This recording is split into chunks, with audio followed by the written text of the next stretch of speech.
আচ্ছা, তাহলে আমরা সেকশন মেনু সেকশনের নিচে আর একটা সেকশন নিচ্ছি। সেকশনের হ্যাঁ হচ্ছে সেকশনের ভিতরে কন্টেইনারের ভিতরে আমরা কি এই স্লাইডার অংশটা এবং স্লাইডারের পিছনে যে ব্যাকগ্রাউন্ড ইমেজটা এটা নিয়ে আসবো। তার জন্য গেট বুটস্ট্র্যাপে যাব। গেট বুটস্ট্র্যাপে গিয়ে কি আমরা এখানে জাভা স্ক্রিপ্টে যাব, কারোসেল স্লাইডারটা নিয়ে আসবো। জাভা স্ক্রিপ্টে গিয়ে কারোসেল, এই যে কারোসেল, হ্যাঁ, এখান থেকে এই অংশটা কপি করে নেব। ওকে, কপি করে এখান থেকে পেস্ট করে দিলাম এখানে।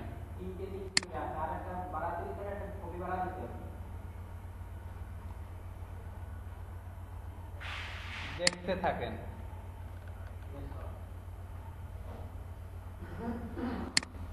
এই যে এখানে পেস্ট করে দিলাম।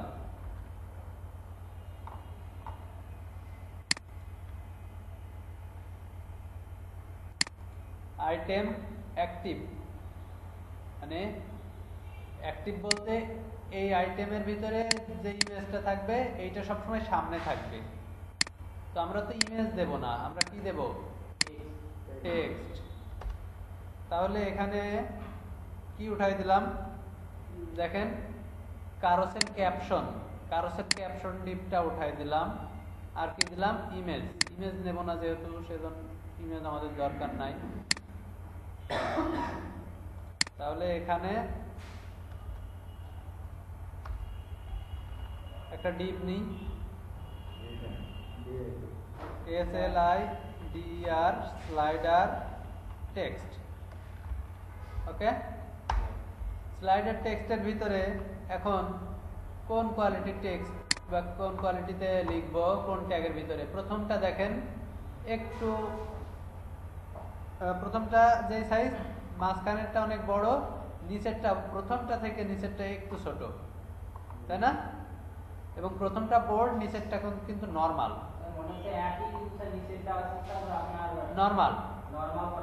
আচ্ছা, তাই হোক। ওকে, আমরা তাহলে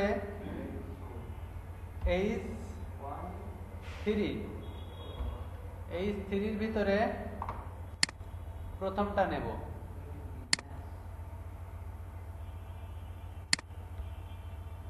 এই যে লেখাটা কপি করলাম, এখানে দিয়ে দিলাম। এরপর কি H2 ভিতরে কি লেখা? উই আর অনু। আচ্ছা, এরপর ওটা আমরা লিখে নিচ্ছি, ওটা কপি করছে না।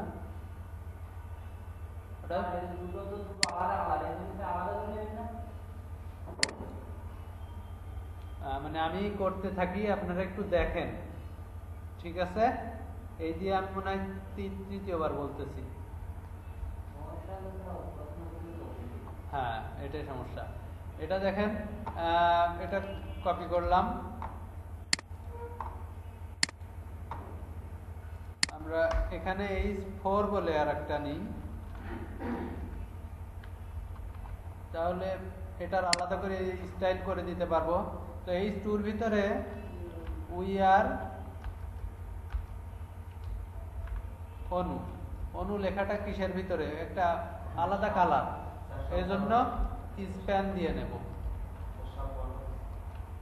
ওয়েট,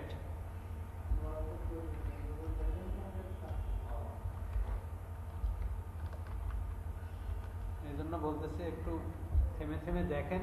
আপনারা যা প্রশ্ন করতেছেন তার উত্তর এখানেই পেয়ে যাবেন। আপনি যে প্রশ্নটা করছিলেন তার উত্তরটা কিন্তু এখন দিয়ে দিলাম।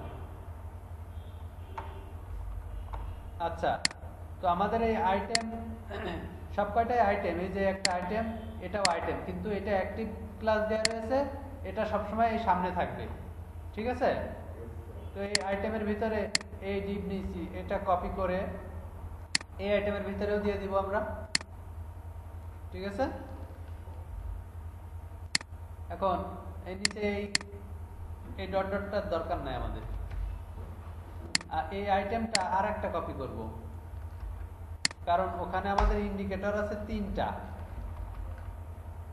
এখানে দেখেন 3টা, তার মানে 3টা স্লাইডার তো মিনিমাম থাকবেই। আমাদের এখানে ইন্ডিকেটর এই যে এইগুলা হচ্ছে এই ইন্ডিকেটর এলআই ভিতরে, ঠিক আছে? এই ইন্ডিকেটর গুলো এখানে 3টা দেয়া আছে। তো এটা সেভ করলাম, এখন একটা রিলোড দিয়ে দেখি।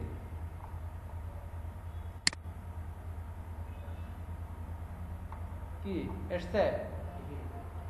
লেখাটা এসছে। এখন লেখাটা যায় কিনা দেখা যাক। লেখাটা যাচ্ছে না। আমরা এটাতে ক্লিক করে দেখি, তাও যাচ্ছে না, কাজ হচ্ছে না। হ্যাঁ, গেলেও বোঝা যাবে, কারণ এই পাশ থেকে এই দিক পর্যন্ত যাবে তো, তাই না? সাথে সাথে তো আর স্লাইড করবে না, একটু সময় নিয়ে তো স্লাইড করবে। আচ্ছা, ওটা পাইনি কারণ আমাদের এখানে একটা jQuery দরকার। jQueryটা ডাউনলোড করে নিয়ে আসি। jQuery.com এ গেলাম, এখান থেকে ডাউনলোড jQuery কম্প্রেস ভার্সন, কম্প্রেসটা ডাউনলোড করব। এখান থেকে এই নামটাই কপি করব, আপনার ইচ্ছা মতো নাম দিতে পারেন। এই নামটা কপি করে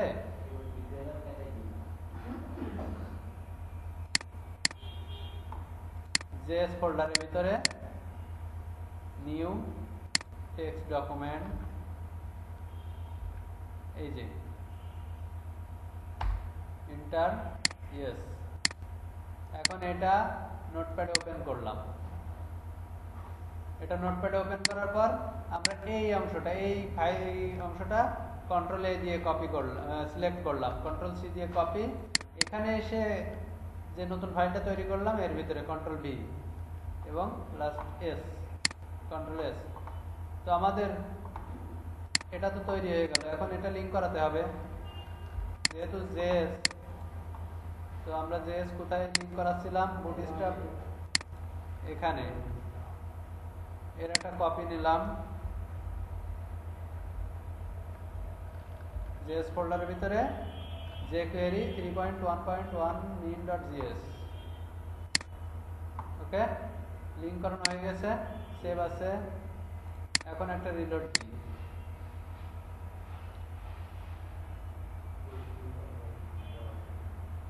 কাজ হচ্ছে?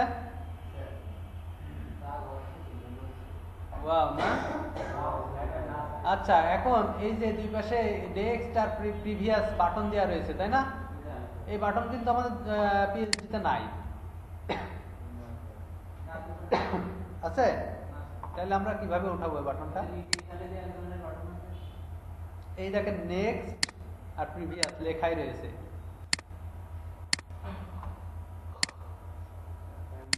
নেক্সট আর প্রিভিয়াস এ ট্যাগের ভিতরে রয়েছে না? এই দুইটা আমরা উঠাই দেব, কন্ট্রোল সহ উঠাই দেব। হয়েছে? এখন এটা রিলোড দিয়ে দেখি, উঠে গেছে? হ্যাঁ, গেছে। এখন লেখাটাও যাচ্ছে। দরকার কি? একটা পিকচার নিচে, পিকচারটা দিলে ফুলফিল বোঝা যাবে যে অ্যাকচুয়ালি কোন পর্যন্ত কি হচ্ছে। আচ্ছা, স্লাইডার অংশে পিকচার দেব আমরা, কারণ দেখেন এখানে পিকচারটা ফুল উইথ, আমরা লোগোটা কিন্তু এই কন্টেইনারের এই পর্যন্ত, আর পিকচারটা কিন্তু তার বাইরে বাইরে বের হয়েছে না? তাহলে আমাদের কি করণীয়? পিকচারটা যদি কন্টেইনারে দিই তাহলে কিন্তু ওই লোগো পর্যন্তই নিবে, ওর বাইরে যাবে না। কিন্তু আমাদের দরকার পিকচার বাইরে, এর জন্য সেকশন নিয়েছে একটা আইডি। বুদ্ধি কম আমাদের। এই যে এই স্লাইডারটা নিয়ে এখন এখানে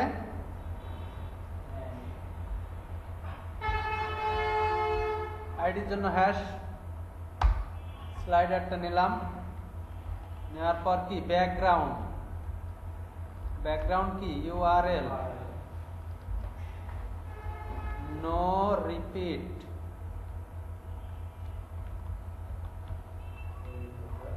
রিপিট হবে না, ইমেজটা একবারই আসবে।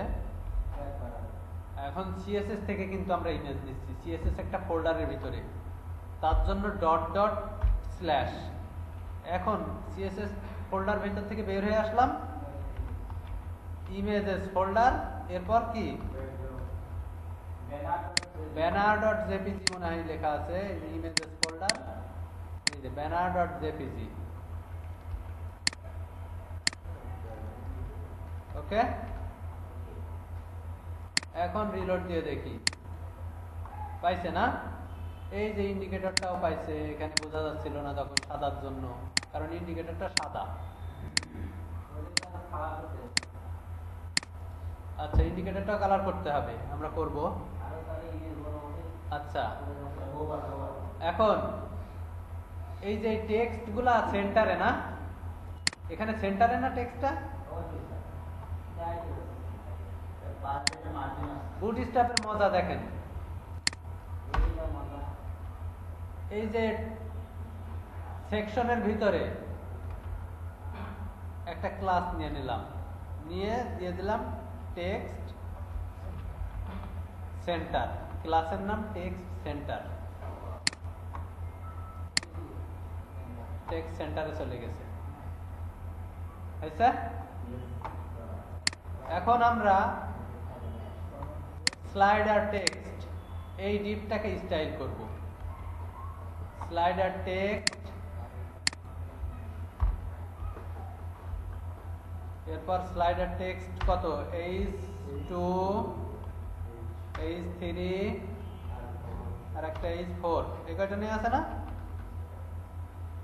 আমরা স্লাইডার টেক্সটটাতে প্যাডিং উপরে নিচে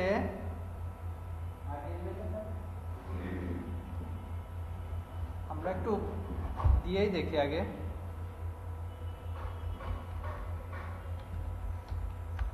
150 পিক্সেল, ডানে বামে 0 পিক্সেল, ঠিক আছে?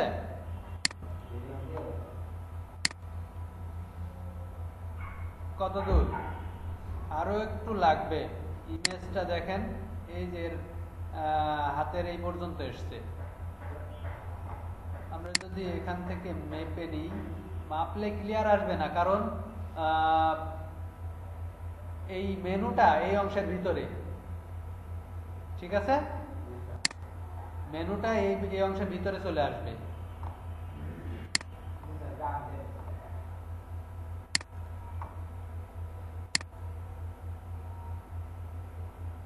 কারণ আমরা প্যাডিং দেব, এখানে হাইট 600, আমরা হাইট দিচ্ছি না, এই জন্য মাপার দরকার নাই, আমরা প্যাডিং দিয়ে ঠিক করে নেব। 150 হয়েছে, 190 দিন তো। আচ্ছা, এটা 190 এ পর্যন্ত থাকলো। আমরা এখন এইগুলা একটু বড় করলে ওটা আশা করি ঠিক হয়ে যাবে। আমাদের লেখাটা বড় করতে হবে। এরপর দেখেন, এই লেখাগুলো সবগুলা কিন্তু সাদা, সাদা না? সবগুলাই সাদা, মাঝখানে একটা আলাদা কালার, আর ইন্ডিকেটর গুলা অ্যাক্টিভের ইন্ডিকেটরটা কালার চেঞ্জ। তো এটা আমরা করে ফেলি। H2 font size 35 pixel,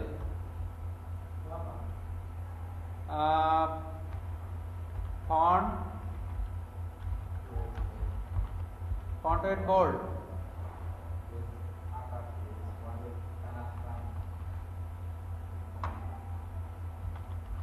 text গুলা সব বড় হাতে, টেক্সট ট্রান্সফর্ম আপার কেস। আচ্ছা, এটা তো H2, আমরা তো H2 দিলাম না, এটা H3, ঠিক আছে? H2 ফন্ট সাইজ, এটা H2 রো, H3 H4 এরও সবে একই, কিন্তু ফন্ট সাইজটা কম বেশি হবে, তাই না? আর এটার ফন্ট ওয়েট নরমাল H4 এর, আর H3 ওকে। আমরা স্লাইডার টেক্সটের ভিতরে কালার সাদা দিয়ে দিলাম, তার মানে একটা কোডে সবগুলা পেয়ে যাবে। H2 তে ফন্ট সাইজ 100 পিক্সেল দিলাম,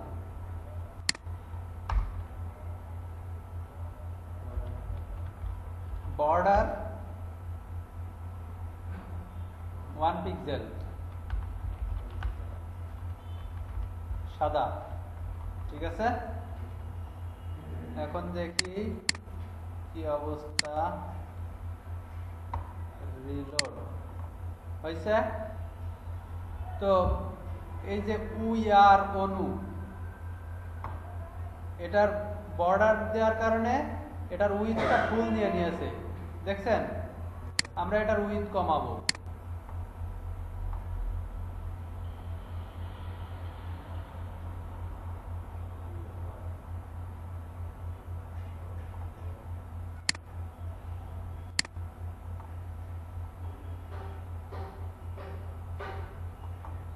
এই যে slider text H2 inspect element করে এখানে উইথ। আচ্ছা, তার আগে উইথ দেওয়ার আগে আমরা আরেকটা জিনিস দেখাই আপনাদেরকে। সেটা হচ্ছে এটা এই পর্যন্ত আসলো, তাই না? এখন এটা যদি এক জায়গায় করি, দেখেন অটোমেটিক্যালি ভেঙে চলে আসতেছে, নিচে কোনো স্ক্রল নাই, বোঝা যাচ্ছে? তাহলে এটা মোবাইল সাপোর্টেড হচ্ছে।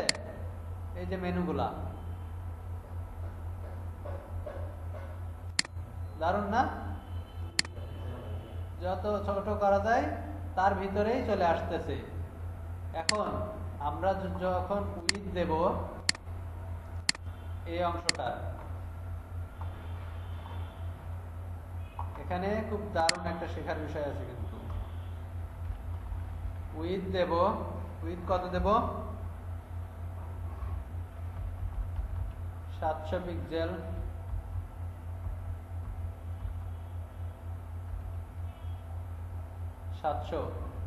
কিন্তু এটা এক পাশে সরে গেছে, তাই না? আরো একটু কমাই দিই উইথটা,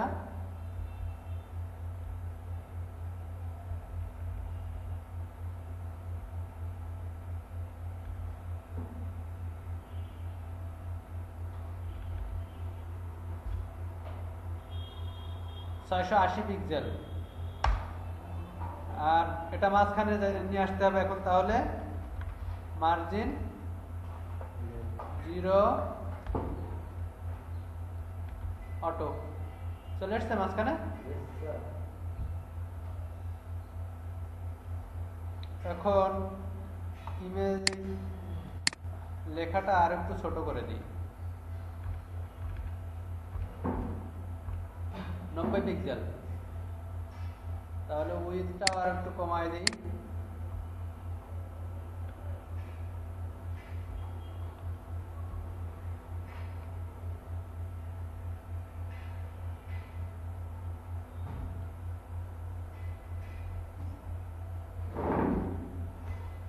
$615। এটা কপি করে লাইন নাম্বার কত? 28।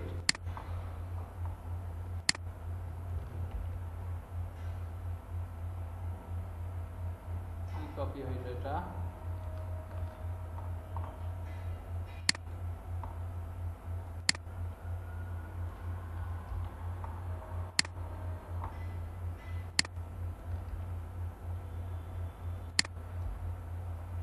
হয়েছে না?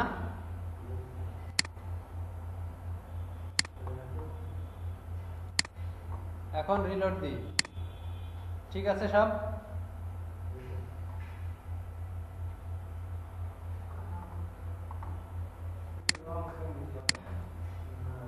এখন আরেকটা জিনিস দেখেন, যেটা বলছিলাম যে শেখার জন্য খুবই গুরুত্ব, দেখেন উই আর নিচে কিন্তু আসতেছে না, ওটা ওই ভিতরে চলে গেছে।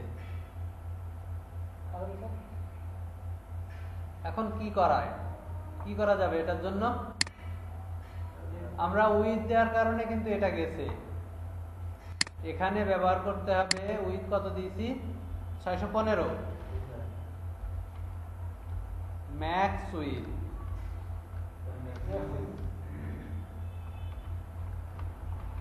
ম্যাক্স উইথ, ঠিক আছে। দেখেন কোনো পরিবর্তন নাই, কিন্তু আমি যখন ছোট করছি দেখেন উই আর চলে এসছে। তাহলে ম্যাক্স উইথ আর উইথের ভিতরে পার্থক্য বুঝতে পারলেন? রেসপন্সিভের জন্য ম্যাক্স উইথ খুবই গুরুত্বপূর্ণ।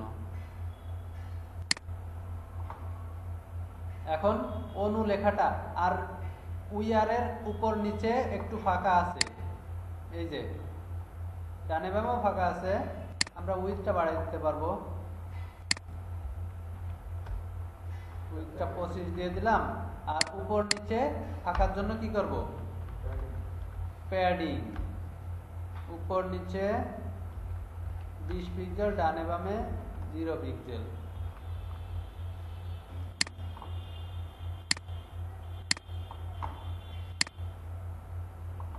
ঠিক আছে।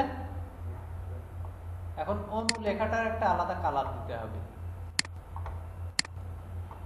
তার জন্য যে আমরা স্প্যান নিয়ে নিয়েছি মনে আছে, এই যে span, slider text span.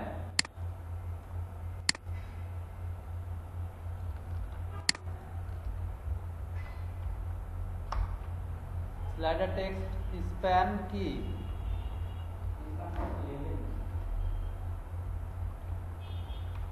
Span slider text span. Colour কি দেব, কালার আমরা এখান থেকে নিয়ে নিব, এই যে কালার কোড, এই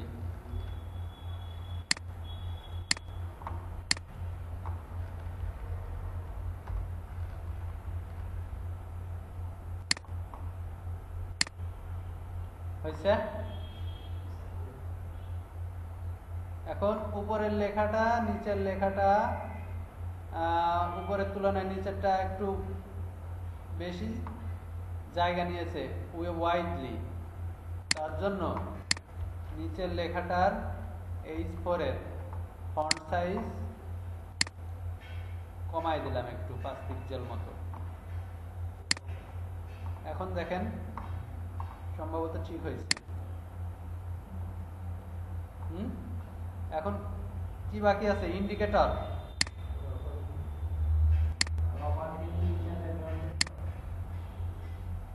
আচ্ছা, ব্যাকগ্রাউন্ডে একটা অপাসিটি ছিল, আচ্ছা অপাসিটিটা আমরা দিচ্ছি। ইন্ডিকেটরটা ঠিক করি। ইন্ডিকেটরের এখানে রাইট বাটন ক্লিক করে ইন্সপেক্ট করলাম।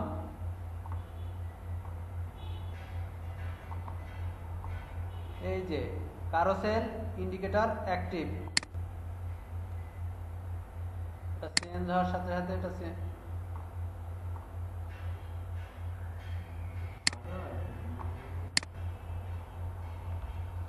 এটা কপি করে নিলাম।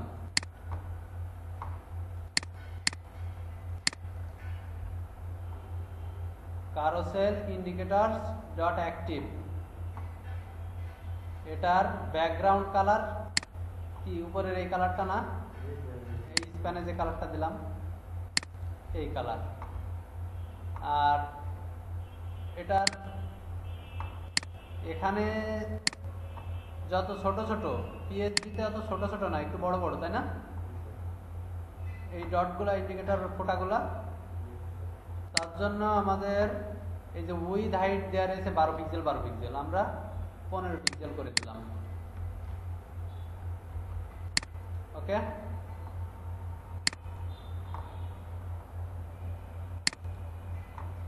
এখন রিলোড দিয়ে দেখি হয়েছে। কিন্তু বাকি দুইটার চেয়ে তো ছোট ছোট, বাকি দুইটা ছোট ছোট, আর অ্যাক্টিভটা বড় হয়ে গেল, তাই না?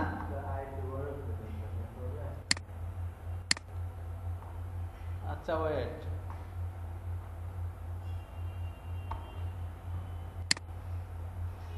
আমরা এটা কপি করলাম, ইন্ডিকেটরস এলআইটা কপি করে আমাদের এখানে যা যা চেঞ্জ করতে হবে সেইগুলো রাখবো, বাকিগুলা রাখবো না।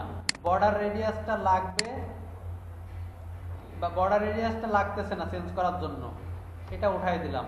বর্ডার 1 পিক্সেল সলিড সাদা, এটা এলআইতে থাকবে, কিন্তু অ্যাক্টিভের বর্ডার কালার একটা চেঞ্জ হয়ে যাচ্ছে, অ্যাক্টিভের বর্ডার কালারটাও এটা দিয়ে দিব। এরপরে এই যে উইথ হাইট 10 পিক্সেল 10 পিক্সেল, আমরা এই উইথ হাইটটা 15 পিক্সেল 15 পিক্সেল করে দিব। ঠিক আছে, ডিসপ্লে ইনলাইন ব্লক এটা আমরা চেঞ্জ করব না, রাখবো না। মার্জিনটা একটু চেঞ্জ করব, রাখবো। ব্যাকগ্রাউন্ড কালার দরকার নাই, পয়েন্টার কার্সর পয়েন্টার দরকার নাই, টেক্সট ইন্ডেন্ট দরকার নাই।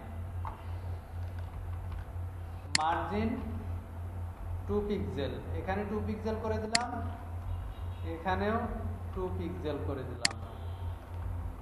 অ্যাক্টিভ আর অ্যাক্টিভ বাদে যেগুলা থাকবে সবগুলা এক করে দিলাম। চেঞ্জ কি, অ্যাক্টিভ বাদে যেটা সেটার কালার নাই, ব্যাকগ্রাউন্ড কালার নাই, আর বর্ডার কালার সাদা, আর এটার ব্যাকগ্রাউন্ড কালার আছে, বর্ডার কালার একই। এখন রিলোড দিয়ে দেখি, দেখেন হয়ে গেছে, হয়েছে? একটু বোঝা যায়, অন্তত অ্যাক্টিভটা তো বোঝা যাচ্ছে। হ্যাঁ, বাকিগুলা ব্যাকগ্রাউন্ড, ও আচ্ছা, ওটা ব্যাকগ্রাউন্ড কালার দিয়ে দিলেই হয়ে যাচ্ছে। না, ওটা অ্যাক্টিভ, কিন্তু এটাই আমরা ব্যাকগ্রাউন্ড কালারটা সাদা রাখবো।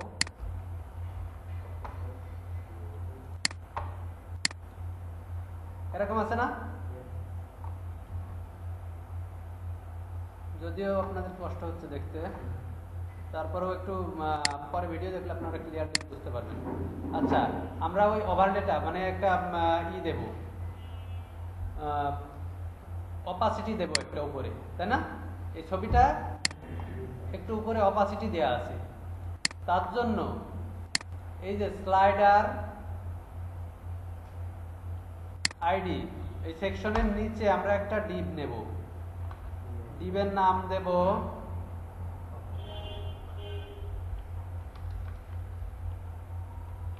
Slider overlay. এই ডিভের শেষটা এখান থেকে কাট করে, এই যে কন্টেনার ডিভের উপরে শুরু হয়েছে, তাহলে এই কন্টেনার ডিভের শেষ কোথায়? এখানে, এখানে এই যে শেষ করে দিলাম, ওভারলে শেষ, একদম শেষে হয়েছে।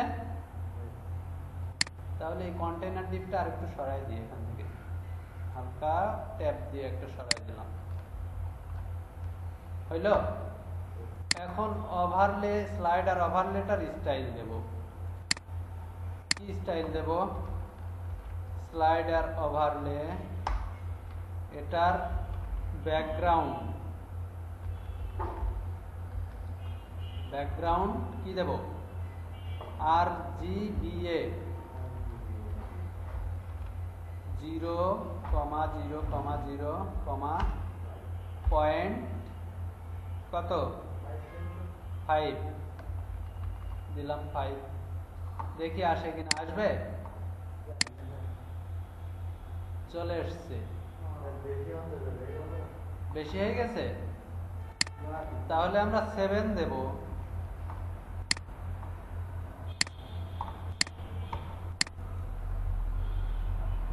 7 দিলে তো আরো বেশি হয়ে যাচ্ছে, আমরা 3 দিই।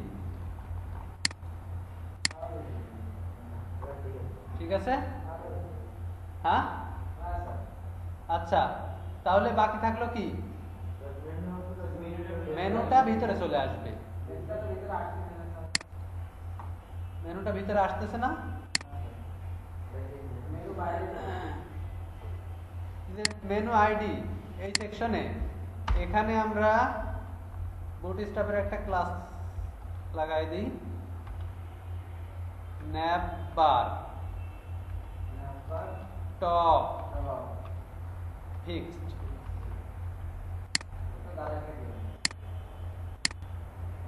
হয়নি,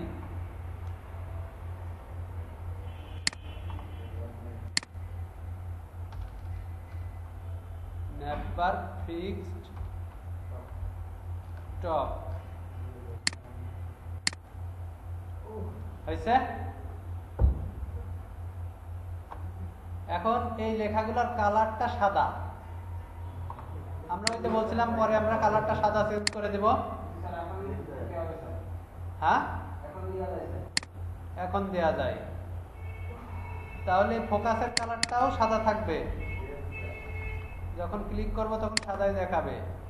আর এলআই এতে এখানে ন্যাভবার এলআই এ সাদা,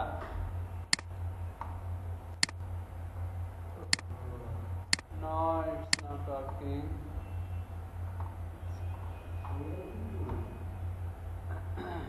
এই যে এটা শুধু একটা,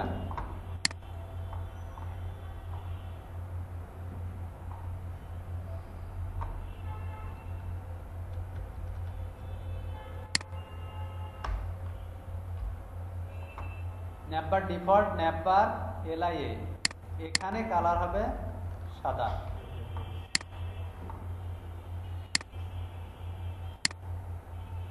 হয়ে গেছে? তাহলে